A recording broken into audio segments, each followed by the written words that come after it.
You are listening to KLRN Radio, where liberty and reason still reign. Most writers and radio show hosts know that to connect with your fans, you need to do more than just write books or record the latest podcasts. There are many different elements that go into forming an online platform, but there are also many hidden traps. To make matters worse, solid advice on how to survive the muddy waters is scarce. In the book Hidden Traps, I talk about some of the important issues of working with an online platform, highlighting traps that could put your physical or internet security at risk or be harmful to your reputation.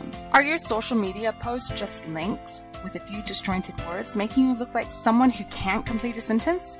Did your new website cost you more than you anticipated? Are you leaking your personal contact details across the web without even knowing it? Then you need Hidden Traps. Hidden Traps is now available in paperback and ebook from a variety of retailers, including Amazon, Barnes & Noble, and Kobo. Visit blackwolfpublications.com for more details. If you're 85 or younger, would you like peace of mind and comfort for your family? We're Final Expense Direct with an urgent message for you. The average funeral today costs over $8,000, but the most you'll get from government benefits is $255. How will your family pay the difference? We can help. Our senior plans start as low as just $1 a day and pay up to $30,000 for a funeral and other final expenses. Peace of mind is easy. There's no medical exam. You'll have lifetime coverage, and your plan can't be canceled as long as you pay your premiums. Call now for free information about our senior plans. Answer a few simple questions and receive approval right on the phone. Plus, call right now and we'll give you a discount prescription card for free. Call 800-553-8687. That's 800-553-8687. Again, 800-553-8687. KLRN Radio has advertising rates available. We have rates to fit almost any budget. Contact us at advertising@klrnradio.com.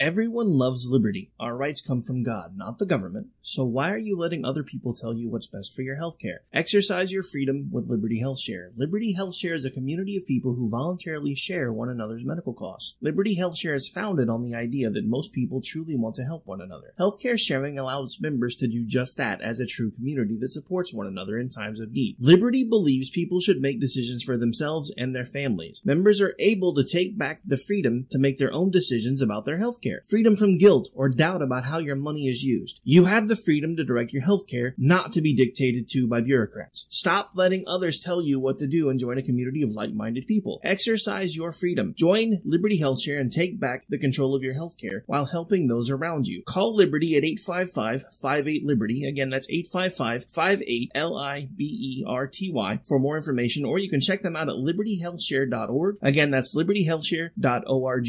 My son was in the Army back during Desert Storm, but even then he wanted an MBA. He looked at a dozen schools, but only one offered the online education and flexibility he needed while he was in a tent in Iraq. Grantham University. Turns out that Grantham's been delivering affordable, relevant college and advanced degrees for over 65 years. Heck, if they can deliver a quality education to a soldier in a tent overseas, think about the flexibility Grantham can offer you so you can earn your degree too. It doesn't matter how complicated or full your life is. If getting a degree is on your bucket list, you'll want to do what my son did. You'll want to call Grantham. Find out how easy it is to get started on your education so you can check that college degree off your bucket list. Call Grantham right now. 800-910-1370. That's 800-910-1370. Flexible, affordable, relevant. Call 800-910-1370. At St. Jude, a family never sees a bill at all. It's like the world has been lifted off of your shoulders. St. Jude Children's Research Hospital. Finding cures. Saving children. Learn more at stjude.org.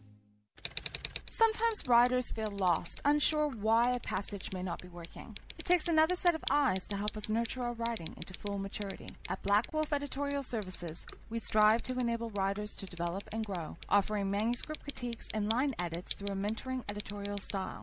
We also offer assistance on generating a writer's bio for your websites. Black Wolf Editorial Services, nurturing your writing into maturity. For a full list of services, visit blackwolfeditorial.com. You're listening to the Spark Radio Network, internet radio like you've never heard before. Innovation, creativity, and imagination are all said to begin with a spark. So fasten your seatbelt and take the ride of your life and listen for the spark.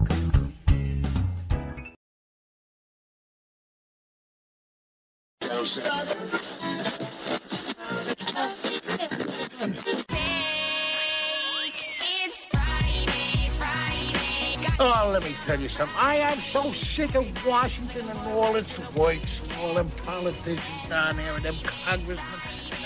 I'll bet you won't find none of them congressmen signing down their electric blankets tonight. Which if they did, their secretaries would get up and go home.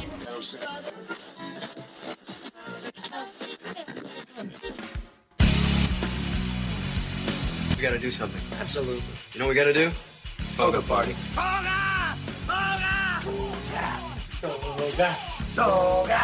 Toga! Toga! Toga! Toga! Toga! Toga!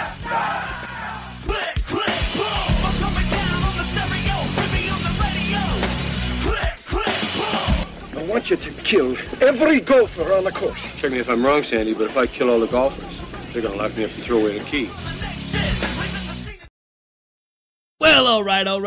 It's Friday night, which means it's time for Robinson and Wright. We are live right now on KLRNradio.com, where we do this thing every Friday night at usually 11 p.m.-ish Eastern. But, it's Friday Night Light season, so we're usually a few minutes late. Some of you guys complain about it. I don't really care. My son's playing high school football, and I'm not missing the games if I can help it. I usually do everything I can to be here for at least the away games, because those cause lots of travel time because we're in a 2A school, so they drive all over the place. Next week, however, it looks like we may be playing for the championship for the district, so I will probably take the night off next week, other than some production work that I need to start doing after this particular show. But as far as that goes, my co-host is currently making a hot toddy because neither one of us can talk for more than 3 or 4 minutes at a time without coughing our heads off because it's that time of year. But anyway, so we've got lots of stuff going on tonight, lots of stuff we're going to talk about. Mueller's actually managed to indict someone, can we say potato? The interesting thing about that is nobody knows who he's indicted. No names have been mentioned. I hate to tell you this, folks. And again, I could be completely wrong here, but I'm just thinking if this was somebody from the Trump campaign, the names would already be being shouted from the rooftops. So I'm curious to see who's been indicted, what it's going to be about, how small will the fish be, which side of the fishbowl is it going to be on, and is it even going to matter? Because, yeah, I mean, this whole thing's been kind of nuts. The media's gone nuts with it. Now everybody's getting on this other company that supposedly helped the Trump campaign, and that's how they're finding the supposed ties to Russia is through this company. I spent an hour and a half today digging through a bunch of different news stories about this company, and I'll actually pull them up in a minute so I can remember their name. But the funny thing is, no matter how far I looked, no matter how much I dug, all I could find was references to basically a research group that handed a bunch of stuff over to the RNC, who then in turn handed it over to Trump to use his Oppo research and for like demographic data and things like that. For the folks that, were paying attention to them in the campaign, where to target things on social media, etc. I'm not sure what exactly that has to do with the Russians, and I really don't care. But at this point, we're going to see if my co-host is done making his hot toddy yet, because I feel a mute moment coming on in a second. I'm hoping you're done by now. Oh, I'm done. Yay. I'm good. Your turn. Hola. Hello, everybody. Yeah, I've hit that time of the season with the time allergies, and I can't talk for too long without hacking my brains out. So I figured a hot toddy was in order. I've been hacking so long I'm not sure I have any brains left. But that's a story for another day. Because according to a lot of liberal hacks out there, I'm a brainless Trump zombie anyway. I guess you too? Tis the season for that, though. I mean, it's Halloween. You know, I actually had a thought for Halloween. Then I realized somebody beat me to the costume because I saw it floating around all over Twitter after I said something. I decided I was going to go as a social justice warrior for Halloween because, you know, I started playing around on Twitter today, and anytime anybody said anything with a gender in it, I started yelling about people assuming my gender. I've decided that absurdity is actually kind of fun. So I thought about going as a social justice warrior and then thought better of it because I don't think I could pull it off for very long without going insane myself. Yeah, I mean, who were you going to dress as? I don't know. I mean, you know, I could. I have a zombie costume. Shannon, you got to go to Shannon Watts or. Well, I mean, I have a zombie Sally costume. Stone. We could put like the red, white, and blue hat on top of it, and I could be zombie Hillary. I mean, she's already pretty much there anyway. She just turned 70. What was it, yesterday? And she has hairy legs. Well, you know, if you were 70 years old, would you want to bend over and shave your legs? I mean, come on. Everybody knows Bill Clinton ain't going anywhere near them legs anymore. Why she got to shave them? Okay. Even if not, would you post them on social media? She's 70 years old. What the hell does she care? But no, I wouldn't. I'm just saying. You know, at that age, I don't know. At that age, I might. I mean, I might post pictures with like my ear hair and my nose hair braided or something. At 70 years old, who the hell cares? But you know, that's a story for another day. You know, my hashtag ideas. You know, because we're in a group where people get hashtags trending all the time.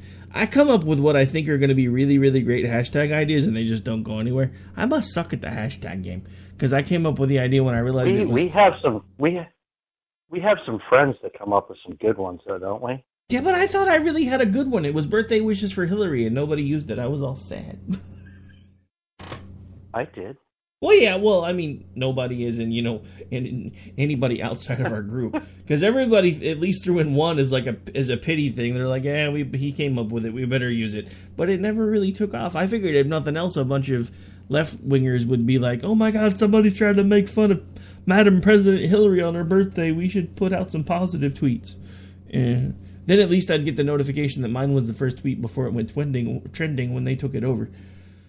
But that's the other funny thing that I've noticed is all these... A friend of ours had, a good friend of ours, Stacy, she had a pretty good post the other day where she said, you know, come up with your politically incorrect costume. And I basically just said, I'm going to go as a man, and my girlfriend will go as a woman. Yeah, because everybody knows that's politically correct now. Yeah, because everybody knows, you know, going as your... Dude, come on. Being your own gender outside of Halloween is now so 20th century, it's just not even cool. I'm just saying. I mean, it's to the point where it's a problem for little girls to go as a Disney character. Oh yeah, no, I saw that too. That's where we are now. That's where we are now. It's like cultural appropriation. I mean, when I was a kid, we wanted to be the scariest, nastiest murderer, rapist, or whatever. You know, that's what you wanted to be for Halloween. It's Halloween. That's what it's for. And now everything has to be approved. It's not Halloween anymore. Yeah, well, everybody tries. Well, I mean, there was a thing that you probably saw it today. There was an article about this company that makes racy Halloween costumes, and they made the racy hands-made costume, and now there's a big boycott of this company. You know what? It's Halloween. Leave it alone. What's the big deal? Why does everybody have to be offended at everything? Well, everybody's got to be offended. That's the flavor of the decade, man. Everybody's offended about everything. I mean, personally, I think a red bikini with the hands-made hat on is pretty cool. I gotta say, I saw the picture. I kind of liked the picture. Just saying. You saw the picture, didn't you? Well, yeah. Not only did I see the picture, the Loftus Party group actually put out a Friday pole dance tweet, and they said, they started talking about best racy Halloween costume, and they gave like 4 choices or 3 choices, and the last one was other, and I'm like, you left one off. I put that picture on there, and then Loftus came back and retweeted or quote tweeted it with a yes please.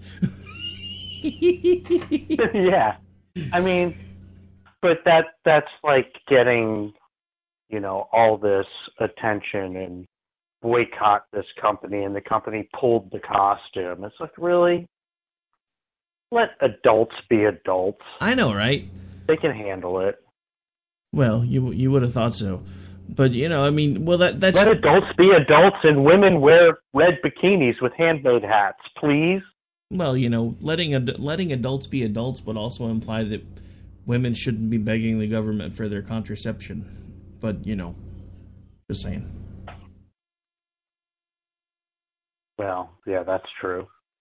I mean, before anybody calls me a misogynist, I'm not saying that the women should be the only ones in charge of birth control, but I'm just saying, you guys are the ones that seem to be wanting, your birth control to be underwritten or completely written off by the government. As far as I'm concerned, you don't want to pay for it, make Tommy next door that you're about to go hook up with for the night pay for a condom. Just saying. Yeah, I mean, through high school and college, I paid for it, so... Wait, you paid for the condom, or you? Wait, hang on. What exactly did you pay for through high school and college? Was it the condom or? No, I'm just playing. I paid for the or. Oh, okay, just checking. Well, I mean, let's be real. Everybody pays for it one way or the other. Just you either pay for it up front or you pay for it with dinner and a movie. No, I mean, I paid for my girlfriend's pill. Well, no, because we were talking about contraception, and then all of a sudden you're just like, I paid for it all the way through high school, and I'm like, and college, and I'm like, wait a minute, paid for the contraception? Or, sorry, I had a JD moment, my bad. Yes, you did. No, I mean, it's called responsibility. Nobody wants responsibility anymore. Come on, everybody else has to be responsible for everybody's everything. Okay, so first thing, most of the people outside of the folks listening to the show can't even pronounce the word responsibility anymore because it has too many syllables. Second of all, nobody wants to hear that kind of word. That's basically become a dirty word. No, the only people that should be responsible for anything are the government. I mean, come on, have you not gotten the memo? I mean, that's what we're talking about. Right. We're literally talking about an entire segment of our society that wants to view the government as its surrogate parent. You're what? And everything should be free. Everything should be free. But what they don't realize is that nothing is free. Somebody pays for it. They'll realize it soon enough because, there's some interesting things happening. Because how everybody always used to tout the British medical care system about the way that America needed to be and yada, yada, yada. Well, guess what? They're now starting to exclude people for services based on certain things because they don't have enough doctors. Now China has decided, big communist, everybody loves China kind of country. They've decided they're going to start giving their people a score. And based on whatever their overall score is, they may or may not be denied basic services. So, yeah, keep pushing us towards communism, folks. We'll be Venezuela before you know it, and I'll be on my little acreage with a wall and a Gatling gun, and come near me and you might die. I'm just saying. Right. Well, what the score says is, you were diagnosed a little bit late on that cancer, so you're too far gone. We're going to give the treatment to somebody else. Oh no, the China thing is even worse, dude. This isn't just medical stuff. They're talking like basic, like any kind of services, not just medical. I mean, because, in China, the government basically provides you with anything. If your score gets low enough, at that point, you become a drain on society and you're no longer worth the expense. It's exactly everything that we've told everybody was coming, and they're, you're nuts, it'll never get that bad. Well, it is there. And it's starting to in Great Britain. And the sad thing with us is, as much as we have tried to fight to be different than them, we're usually still only about 20, 30 years behind whatever's happening to them. Because we have a bunch of morons that still, for some reason, think they're the way to go and they have the best ideas and they're giving everybody free stuff and it should be wonderful, and it's not. We already know this firsthand from folks like Katie Couric, who actually tried to experience their universal healthcare system while there for the Olympics, and they kept saying, no, you have money, we'll take you to these doctors. But no, this stuff is what we think a bunch of people that I'm friends with in our country think we need your type of medical system, so I want to show people how great it is. And they're like, no, you have money, so you go over here. And that's what we've been trying to avoid, and now we're looking at that one way or the other, most likely. And because, free things are awesome. Everything being free is awesome, because then nobody has to work. I mean, that's like, and the worst thing about it is technology is going to start helping people with this, because we're getting to the point where we're starting to automate entry-level jobs. Eventually, we're going to automate every level jobs for the most part. And then we're going to have people that can't do anything except for the lucky few that actually learn how to work on machinery and do the maintenance. And then what are we going to do? We're going to be looking at universal basic income. And we may not have a choice, because we've screwed everything up so badly, and we keep trying to tell all these companies what they have to do, that innovation is stealing jobs. I mean, I know it's just a TV show, but I still haven't watched this week's episode yet, so I don't know what happened on this week's. But last week's episode of Designated Survivor, they had an episode about tariffs in Mexico. For those of you that don't follow the premise of the show, basically there was a disaster. The government was wiped out. The low guy on the totem pole, which is the Designated Survivor, took over the whole country. We're in the middle of season 2.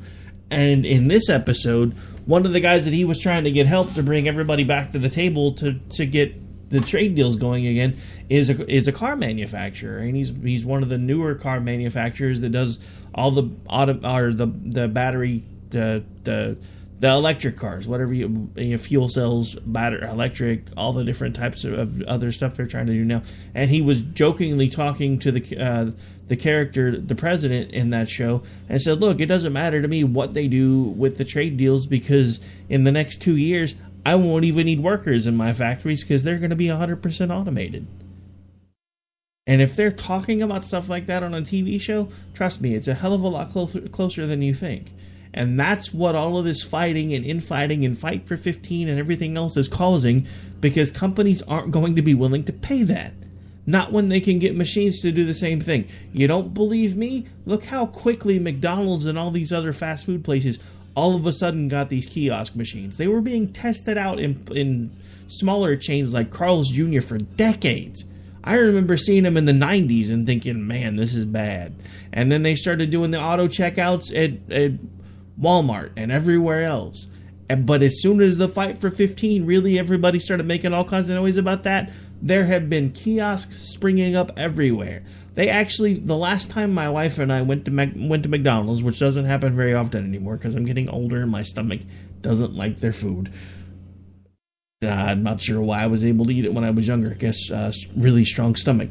But it's gotten so bad there, they were actually forcing people to use the kiosks to order their food, because they only had one person that could run the register, and they were in the middle of cleaning the lobby. So like, well, right now we're asking everybody to use the kiosk machines to go and get your orders placed, because that's here we have, it's different. It's really not a fast food restaurant, but that's what they're becoming here. I don't know what you have here, but here we have Quick Trips and Sheets, and they're gas stations, but they're full service. They have fast food. They have everything in them. And it's all, they don't have nothing in these places is nobody takes your order. It's all kiosks. Now you go into a Quick Trip and they have 1 or 2 people working in the kitchen. That's it. And all the orders are taken on kiosks, and the food's good. Everything's great, and it takes 2 people to basically run a fast food restaurant. That's it. You go to the kiosk, you place your order, it gives you a ticket. You walk up to the front like everybody else, every other customer in the gas station, you pay for it. It registers to them that you paid for it, and when your order comes up, they hand it to you and you leave.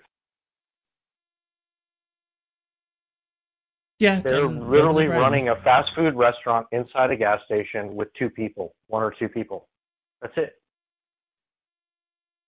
Yeah, but I mean that's literally where we're headed because of this whole idea that entry-level jobs can't be entry-level jobs anymore. Because I mean, you said it the other day on Twitter. You're offering people $13 an hour to start with training, and can't get them to come in because they don't want to work anything more earlier than 9 a.m. or past 5 o'clock.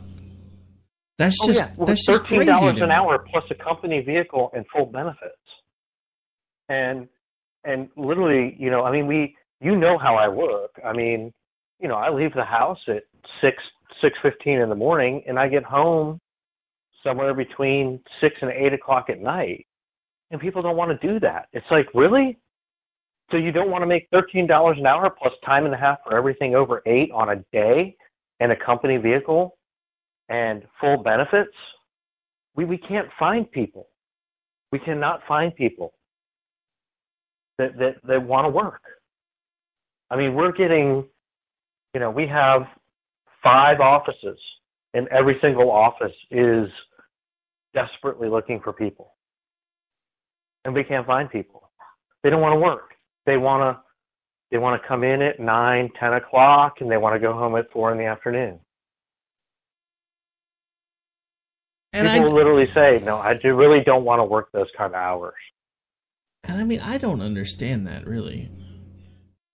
I really don't. I mean, and this kind of ties into it, too, because we hadn't really...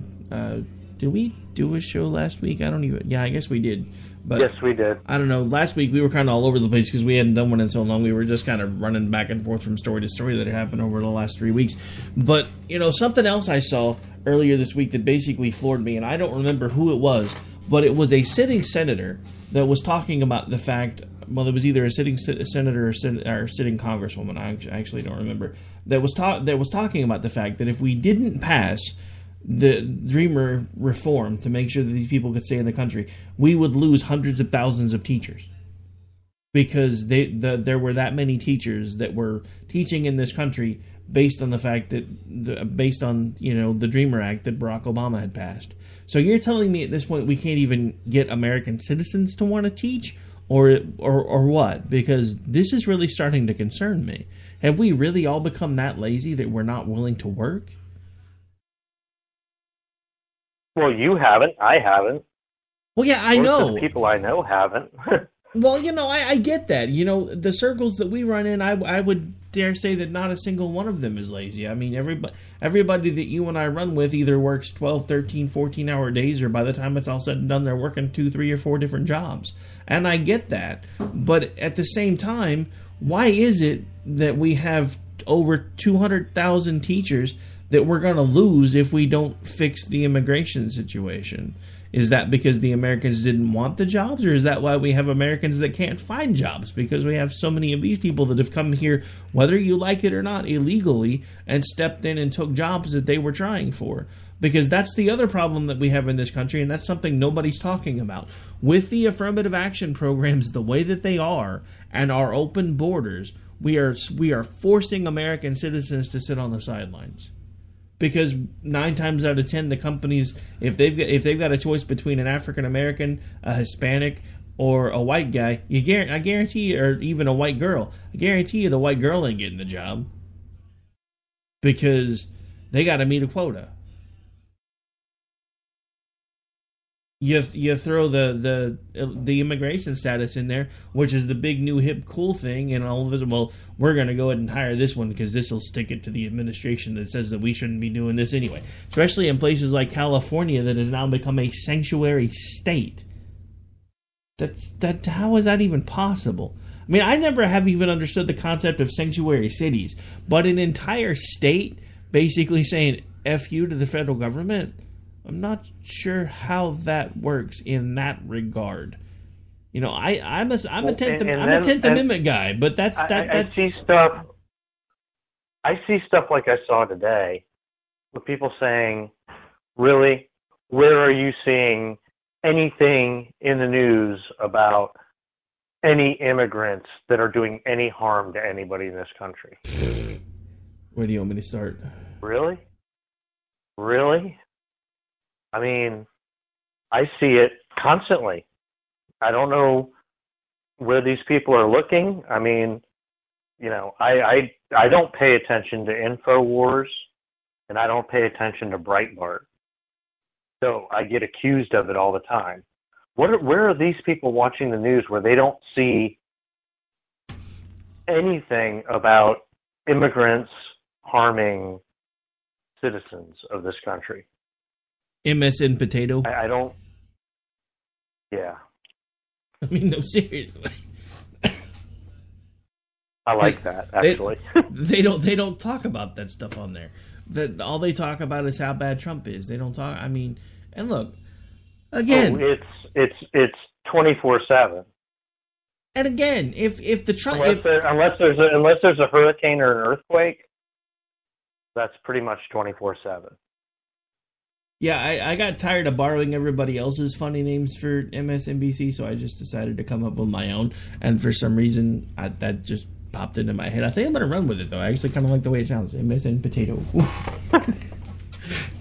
Because that's about their IQ level over there. That's like, you know, and the funny thing is, now MSNBC, or MSN Potato, is in a pissing match with CNN.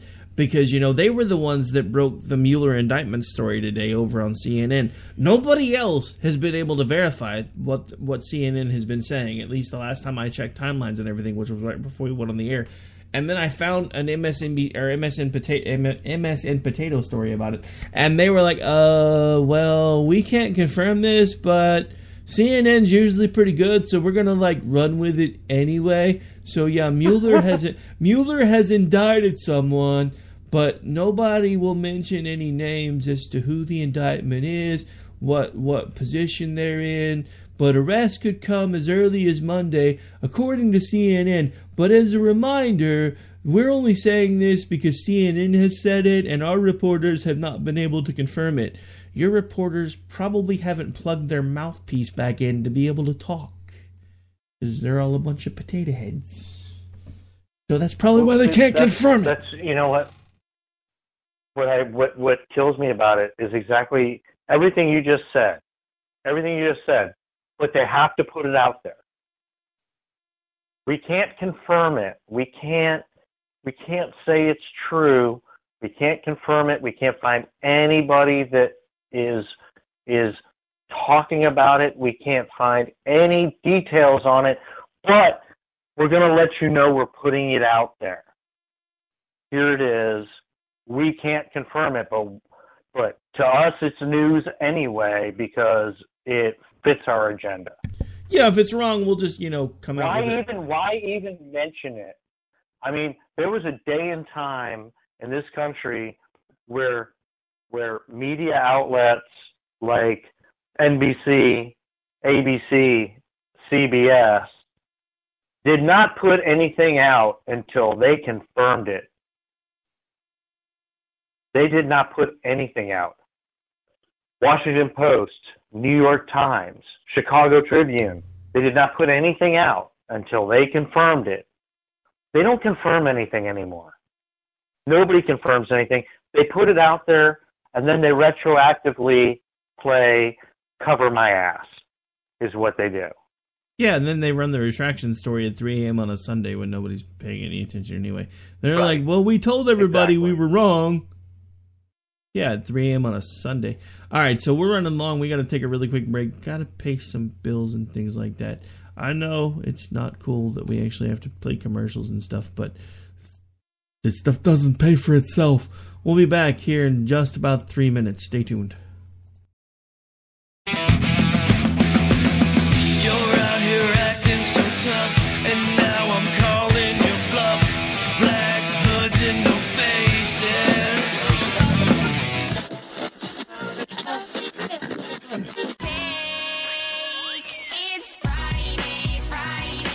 Oh, let me tell you something. I am so sick of Washington and all its works, and all them politicians down there, and them congressmen.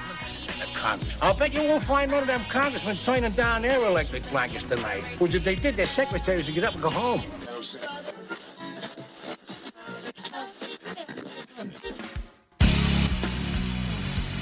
We gotta do something. Absolutely. You know what we gotta do? Toga party. Toga! Toga! Toga! Toga! Toga! Toga! Toga! Toga!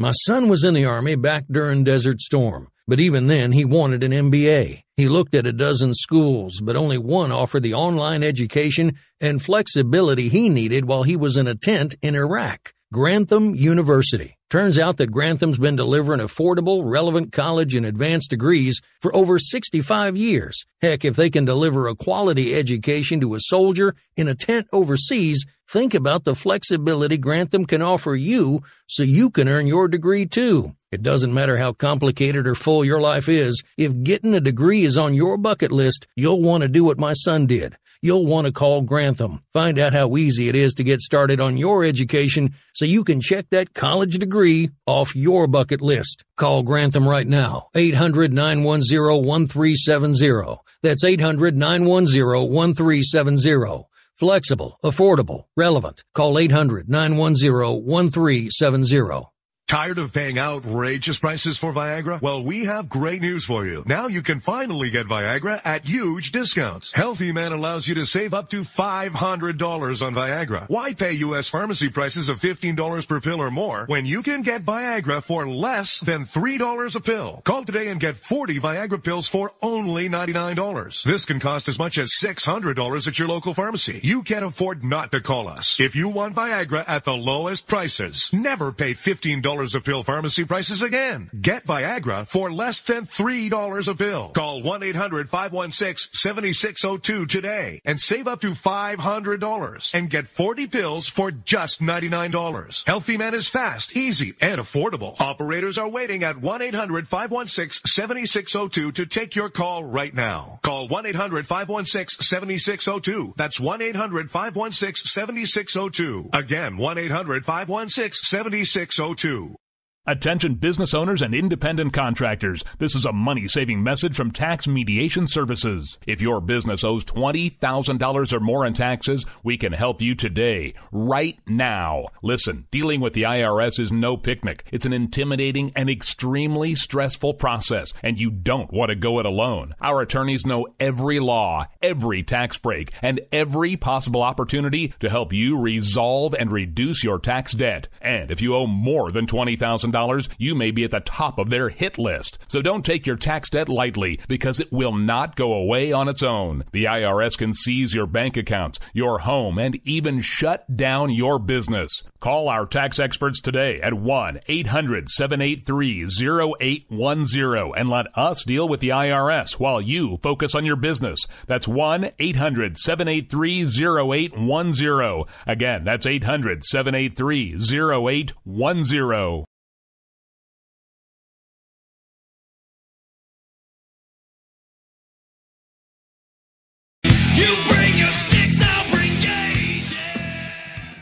All right, folks, welcome back. Sorry about that glitch at the beginning of the commercial break. I was so intent on talking to Dan about something while we were on break, I kind of really didn't realize that I had the wrong thing loaded. So some of you were really confused because all of a sudden you were hearing our intro again. See, I warned you guys. I've been coughing. Yay! Passes Rick a hot toddy. Yeah, if only that could work. But anyway. So, we talked about it a little bit before commercial, but I have to say this, and I know I said it at the beginning of the show. What has me kind of freaked out over this whole Mueller thing is wherever this information was coming from, if there was a name of a Trump admin or Trump campaign official in here anywhere, they would have already been putting that out all over the place. The weirdest thing about this for me is that Mueller was interviewing Podesta within a couple of days of there suddenly being an indictment. So I'm wondering if the indictment's going to wind up being from somebody within Team Hillary at this point. I don't think they'll stop looking till they find something on Trump. Because let's face it, you know, the Republicans did the same thing to Bill Clinton back in the 90s and eventually got him for lying under oath, which I'm still a firm believer of the fact that he did it on purpose.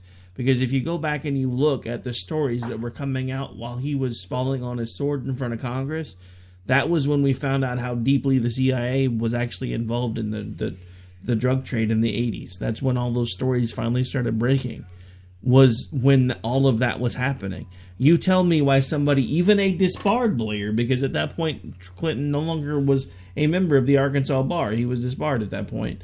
But you tell me why a disbarred lawyer wasn't smart enough to stand up in front of the Senate committee and say that is a private matter between myself and my wife. Due to that, I plead the fifth, and my wife and I will deal with it in our own way. He didn't do that. He lied about it. You tell me why a lawyer who knows better would do that. Because he wanted the spotlight on him. I don't know why. I don't know who he did it for. But I'm telling you, to me, as soon as I got old enough to start doing the research and really started looking into it, because I was still a kid when all this was going on with the Clintons, really. But when I got a little bit older and I started seeing about all the things that were starting to leak out that were going on in the 80s that didn't really start coming out until the 90s, and I started thinking about the fact that this dude was a practicing attorney at one point, and he wasn't smart enough to take the fifth, come on. I mean, I know he's probably smoked half a dozen joints in his life, but I know he didn't kill that many brain cells. Yeah, well, you know, it's funny because when you said that, you know what that I also find kind of funny and interesting is that we had a president of the United States that was a lawyer, was disbarred. Yeah, nobody really talks about that either. But you think that would kind of be important. I guess not. I mean, I guess it just, you know, I've never been disbarred from anything. I could be president. Wow. I just got chuckles from the peanut gallery here at the house. Well, I mean, after Trump, dude, anybody could be president. I mean, come on. Apparently, all it takes is money and a loud mouth, and you're in. I've got the loud mouth, but I don't have the money. I can help you with that. I'm starting to make connections, brother. We could probably make it happen. No, not really. I don't think either one of us would honestly want the job if either one of us managed to even try for it. I don't. I do not want the job. That's something I don't understand about Donald Trump. With the lifestyle he had and everything else, why in the world would you want to be president of the United States? You know, I talked about that a little bit. I think it was either with Jen on Thursday's show, or it may have been last Thursday when I did the show with Claude, because he's co-hosting now with. I have a new you. He started as a co-host on Thursdays, and now he's about to start doing a show of his own. But it was, I don't know, for some reason it's always easier for me to bring people in by bringing them in over there, and then they're like, hey, I really like doing this. Maybe I could do this kind of a show. Okay, cool, here you go. But, you know, it was either with Jen or it was with Claude, and I was talking about that because none of this has made sense to me for a long time, because those families were friends. There are pictures of Hillary's daughter and Trump's youngest daughter growing up together.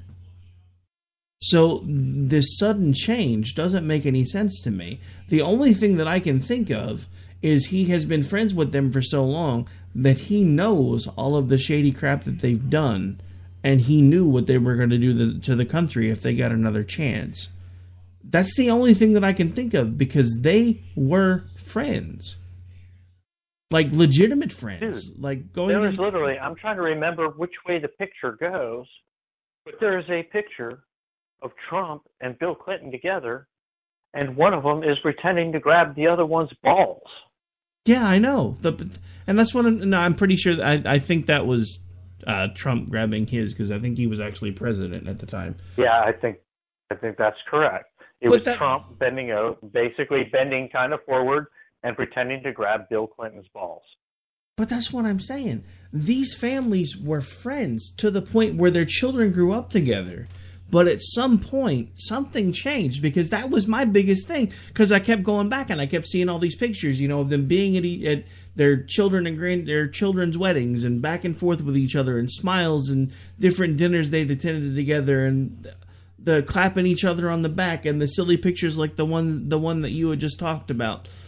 And I'm thinking, there's no way this man is seriously running for president, because he's been a friend of this woman for years. But then I realized at some point it wasn't about their friendship, because that's what I kept expecting to have happen.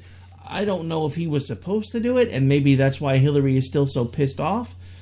Because I don't know if at some point I don't know if this was one of those things where he was supposed to get the nomination and then he was supposed to find a way to throw it and didn't do it, and maybe that's why she's been screaming and yelling and him-hawing this entire time, or if it's because he knew about all the things that they had been doing. Because let's look at this logically for just a second.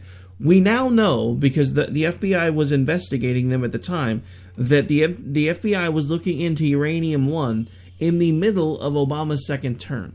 They were actually actively investigating the Obama administration, but nobody knew anything about it, because anytime there was a couple of people that wanted to come forward from the FBI, and they were basically told if they did, they would lose their liberty or worse. And then even after, during the campaign, the Hillary Clinton campaign said, if you guys start trying to come out with this, we are going to sue you for everything that you have. So I think in some ways, even if it was some sort of an agreement that they had, I think when Trump realized exactly what all she was doing to be able to make sure that she got to be the president of the United States, because it was her time and there was no way anybody was going to take it away from her, and she, by God, was going to do whatever it took to get there. And she did. She made deals with Russia. She took money from places she shouldn't have taken money. There's all kinds of things that have been coming out over the last few months, but nobody's been talking about them because they've been too busy throwing stuff at Trump. Now, if you ask anybody about Russia, the biggest thing they talk about is this supposed dossier, which was used to get FISA warrants, that has already pretty much been debunked because of where it came from. And the worst thing about this is, and the Democrats won't even touch this, is yes, it was the dossier was started as opposition research by other members of the primary campaign. But when Trump got the nomination, they dropped the dossier. The Clinton campaign picked it up, gave Fusion a huge amount of cash, like $7 million plus, and they were so on the spot to make sure that they delivered that they went out and found a former member of the Russia desk who happened to be a British citizen to go find all the, try to chase down all these supposed Trump connections, blah, blah, blah, yada, yada, yada. So they're literally using a foreign national to dig up information on a presidential candidate from a foreign country, and it's all okay. And the worst thing about it is, if she'd have become president, we would know nothing about this right now. That's the thing that scares me the most. Do you want a very... I've thought about this before, but more and more lately, a very telling quote from Hillary Clinton. Why am I not ahead by 50 points? She expected to be.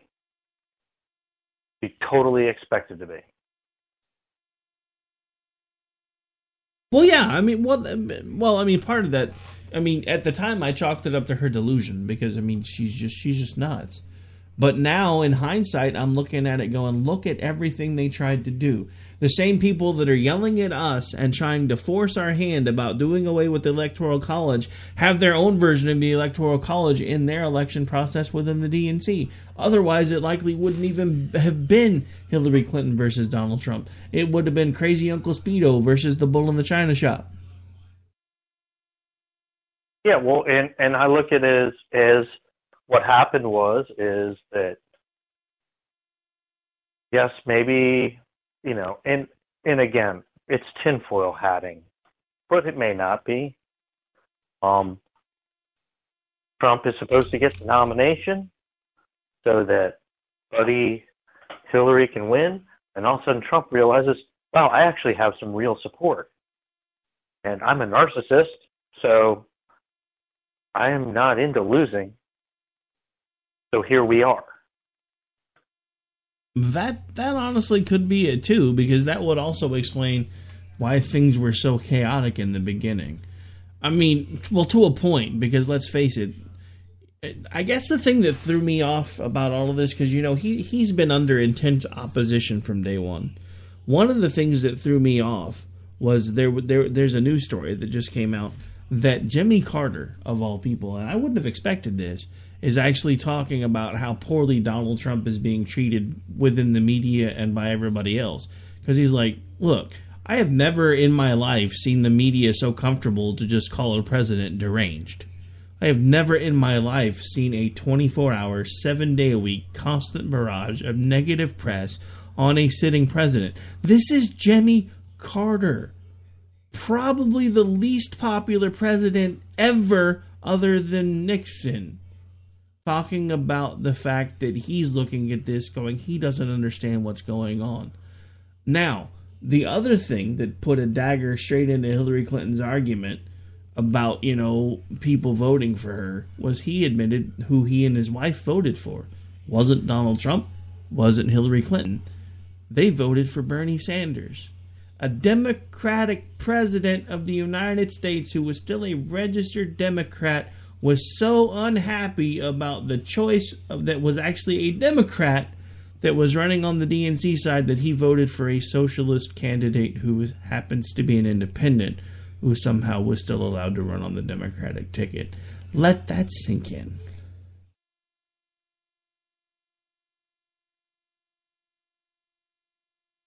Yeah.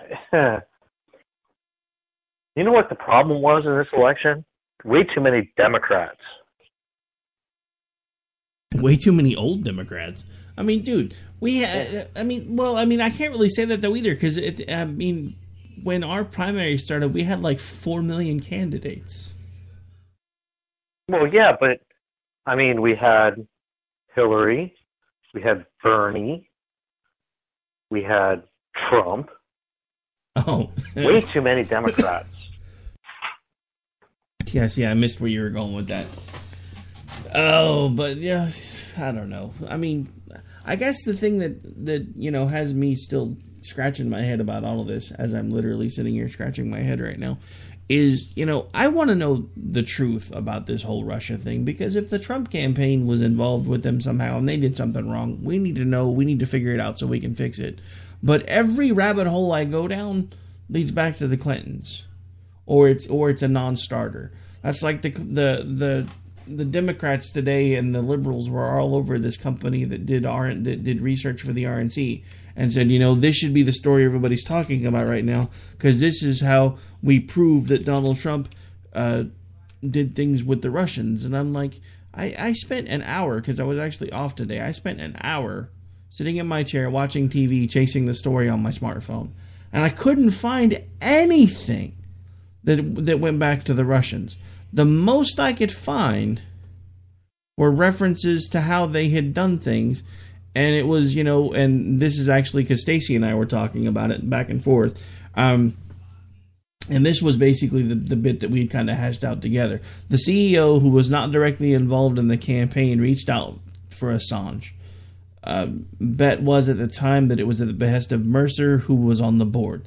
Assange has repeatedly said he has no links to Russia.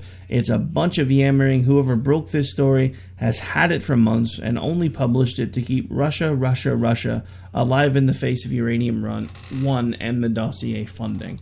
And this story that I'm referencing is, and this actually came out, I believe it was today, and one of the first places that I found it in, I can't seem to find their headline.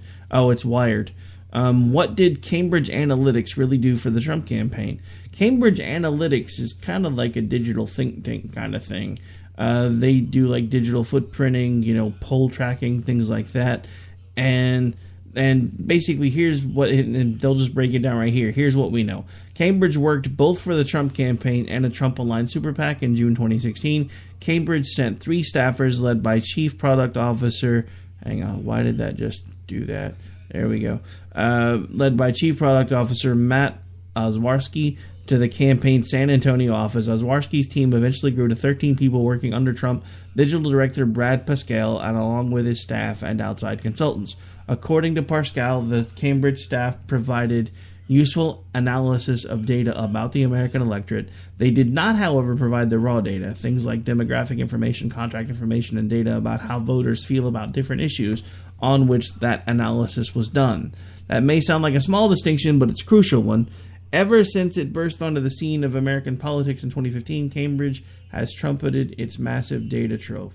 What they don't tell you in this story is Cambridge did release the data trove. They simply gave that to the RNC and then gave the condensed version to Trump, and then at that point, if Trump needed more information, he went back to the RNC's file to figure out exactly how the data broke down. Everywhere I look at this, because this is all I've heard from Democrats all day long, this proves collusion with Russia. This proves collusion with Russia.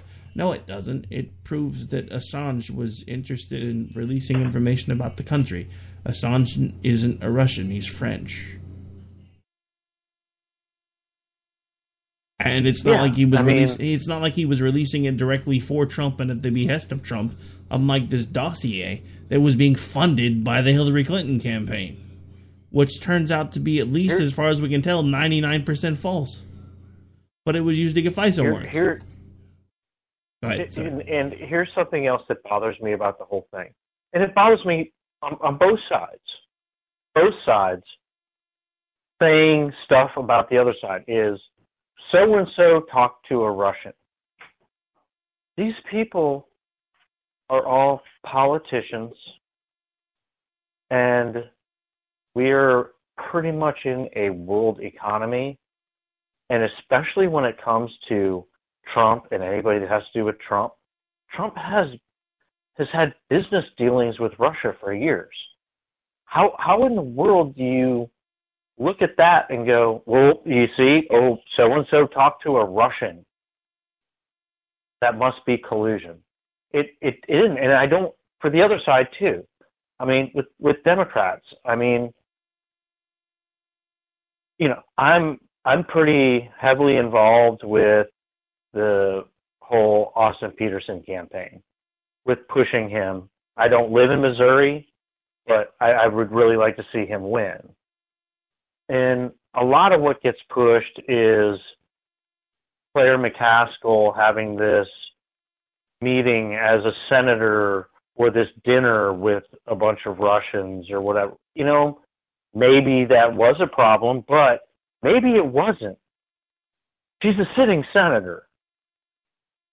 You deal with people from other countries.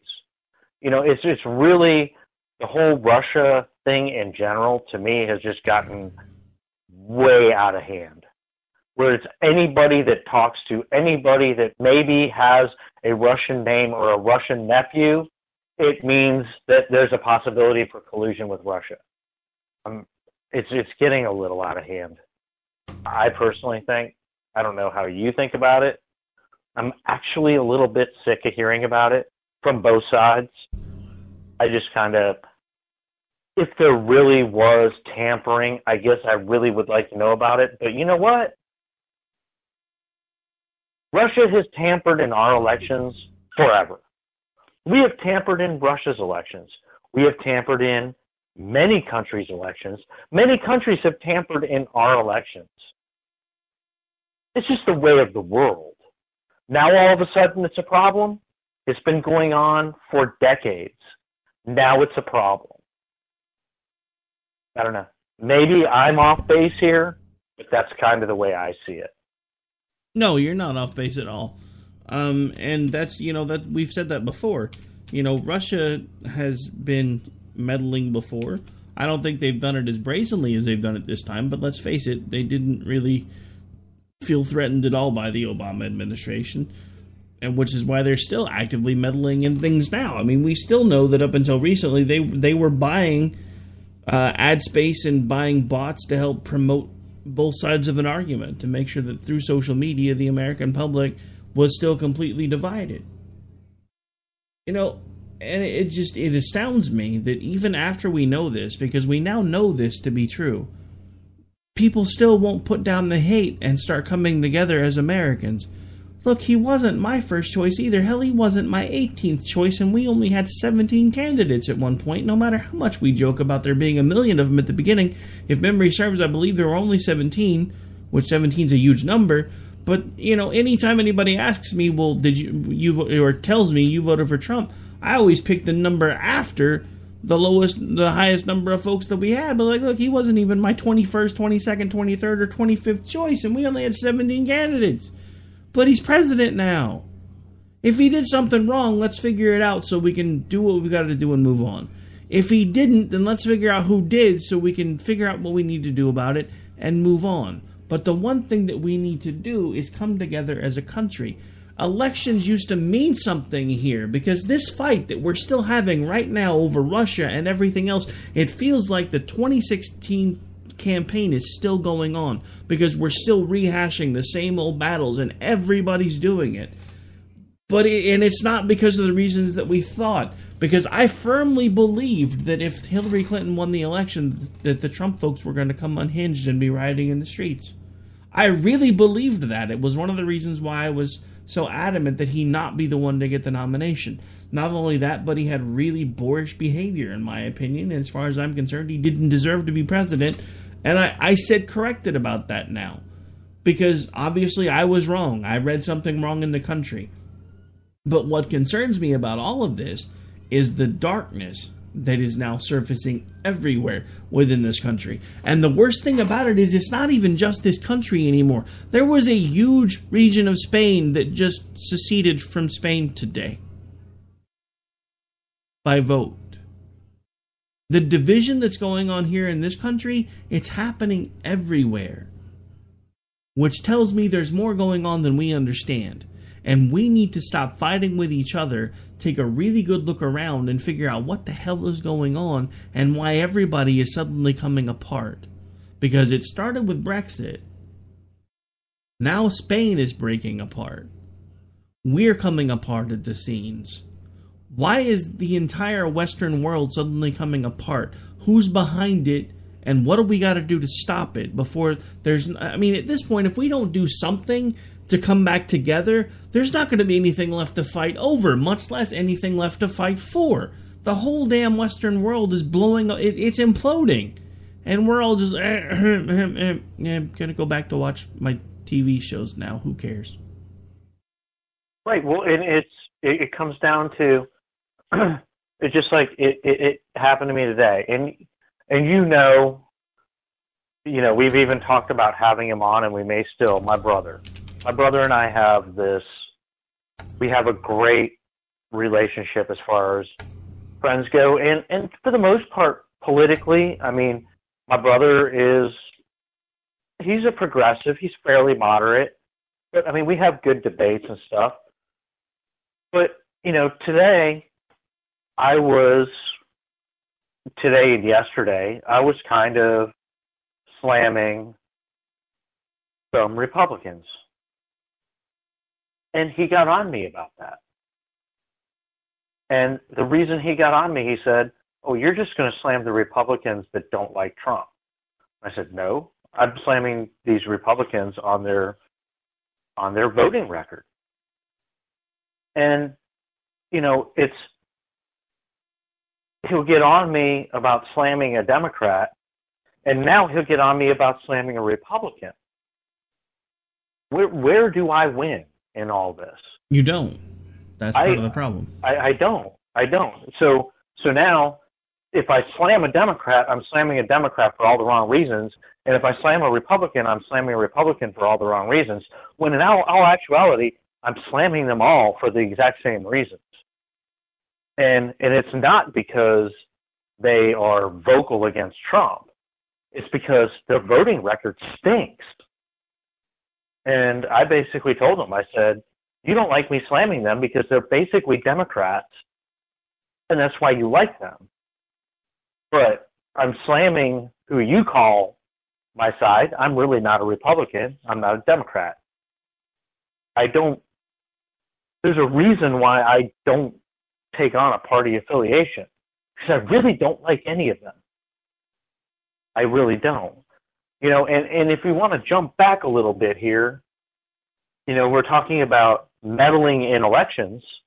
I still have yet to see a Democrat have a problem with the fact that one of the most blatant meddlings in any election ever was Obama meddling in the elections in Israel. It was critical alert from Microsoft. He didn't try to hide it. He didn't even try to hide it. He was outright and blatant with it. But that's not a problem. It's okay if he does it. It's just not okay if anybody else does it.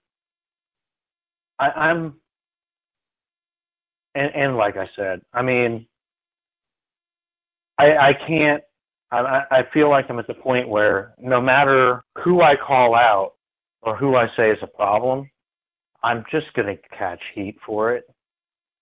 And I told my brother, I said, well, you know what? It must mean I'm doing something right. And I haven't gotten a response from him on that yet. So it must be I'm doing something right, because no matter who I call out, I get slammed for it. So where does that leave me? I don't honestly know, brother. All right, so believe it or not, we're actually... Because I'm going to tell you, wrong. I really quick, let me add. I'm going to tell you that Flake, Worker, and McCain are not conservatives. And I get called out on that. Tell me how they're conservatives. That's all I want to know. Nobody seems to be able to tell me how those three senators are conservatives. It's because they're not. That's why they can't tell you anything about how they are. I mean, they're legitimately not. I mean, let's just quit pulling punches. I mean, they're no more conservative than Donald Trump is conservative. I mean, everybody wants to use Donald Trump as the new standard bearer for conservatism. He's not. Donald Trump isn't a conservative. He's a populist. So let's be real. That's one of the things that drives me crazy about, some of the people that I listen to all the time, because they keep comparing Trump to Reagan, because Reagan at the time was considered a populist. Reagan was 20 times the statesman this man will ever be on his worst day, even when he was suffering from Alzheimer's. And I know there were bad things that happened during the Reagan administration, and I firmly believe, whether we like it or not, that Bush 41 had a pretty good hand in most of those things, because, former director of the CIA, vice president at the time, and suddenly the CIA is involved in drug trafficking. I wonder whose bright idea that was. And it being said, well, Bush 41 grabs butts, so Well, yeah, dude. I mean, but that's the new flavor, though. Everybody. I mean, I've seen so many sexual harassment stories come out in the last 2-3 weeks. I mean, come on. Yeah, I mean, we talk about locker room talk all the time. You and I have been parties to conversations where if those came out publicly, somebody would get accused of sexual harassment. But it's all okay because it was consensual at the time. But 20 years from now, somebody sees those conversations, and it's going to be a news story. That's the part of this that I don't understand. And I get it. Hollywood is a cesspool, but we've known that for forever, and we keep giving these people money. The NFL... They're nothing but a bunch of spoiled brats, but we keep giving them money. But the downside to all of that, remember we were talking about this a second ago, the entire Western culture is falling apart. No matter where you look, it's coming apart at the seams. Now, because at some point in the 60s and 70s, we decided we were going to be the world's money changers, we don't really have any infrastructure jobs anymore. We don't have any manufacturing jobs anymore. We have exports of entertainment. We have food services, all of those things. And so now, two of the biggest entertainment groups in the country are currently under attack from every single angle. Why is that? Why is all of this just now starting to come out when we've known, apparently everybody's known about Harvey Weinstein since the 60s? And it's just now coming out? Why? Why is all of this coming to a head now? And who's behind there pushing the buttons? That's all I want to know. This is somebody orchestrating something. There's no way that it couldn't be. You start with Brexit. You start with what's happened here. You look at what's going on with Spain. There is a pattern. Somebody behind the scenes is working to destabilize the entire Western culture, and I want to know who it is so we can figure out how to stop it. If it's Russia, fine, let's figure out how they're doing it and stop it. If it's the puppet master, as Glenn Beck used to like to call him, George Soros, fine, let's find out if it's him and figure out how to stop it. If it's Trump, because, you know, everybody seems to think he's the Antichrist, cool, let's figure out if it's him and find a way to stop it. All I want to do is make sure that my children and my grandchildren still have a free country to grow up in. I realize that we're not nearly the free country that we used to be, but we're still one of the freest places on the planet. And if we fall, there ain't nothing left. Yeah, to listen to people like I saw today say, well, we're for communism because communism beats Nazism. Really? How about neither? I'll take C. I'll take C, neither A nor B, thank you. I'm just saying. That's like the chick on Twitter that was bashing you. I don't even know what she started in on you about, and she's like, same one. So then I pointed out, you know, that she didn't even know who you were, that I happen to know you because we're friends. And she's like, well, that makes you a piece of crap too. And she didn't say crap. And I'm like, well, that just proves to me, based on the fact that the only thing I have to go off of are your interactions, is that you're just an idiot. And then that was pretty much the end of the conversation.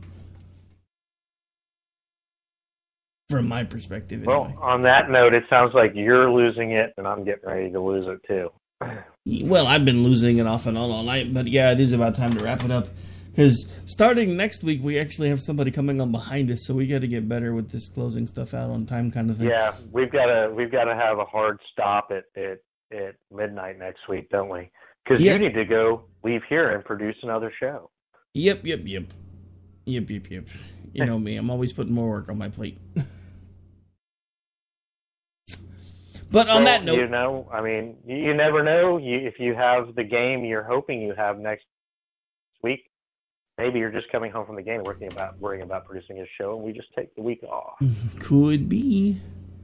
I guess we will find out later in the week, because they still haven't announced whether this next game is going to be the championship game or not. But on that note, folks, we are officially well past out of time, and I am about to start having another coughing fit, so we should probably wrap up now. Why don't you give folks your Twitter handle, tell them where they can hang out with you, watch your Menchies that have been a complete train wreck today. Fun times.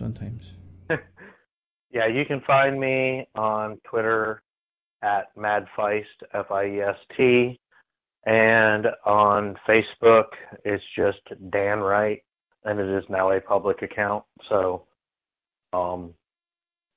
you can see me. Even if you don't want to friend me or follow me, you can see me. You know, now, I'm not trying to jinx you, so let me knock on wood. If you ever have to start another account, because there for a while you were having to start one like every other day, you should just do at WRKD and then abbreviate Menchies in shorthand, because that's basically you.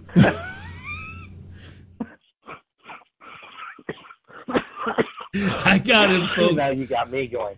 I got him, folks. On that note, we're out. You guys have a great rest of your weekend. Enjoy the rest of your Friday, what's left of it, for those of you that aren't on the East Coast. For those of you on the East Coast, enjoy your Saturday morning. You're up kind of early. You should probably go get some sleep. We'll see you guys next week, provided I'm not at a championship game. I guess we'll find out in a few days. You're out here acting so tough.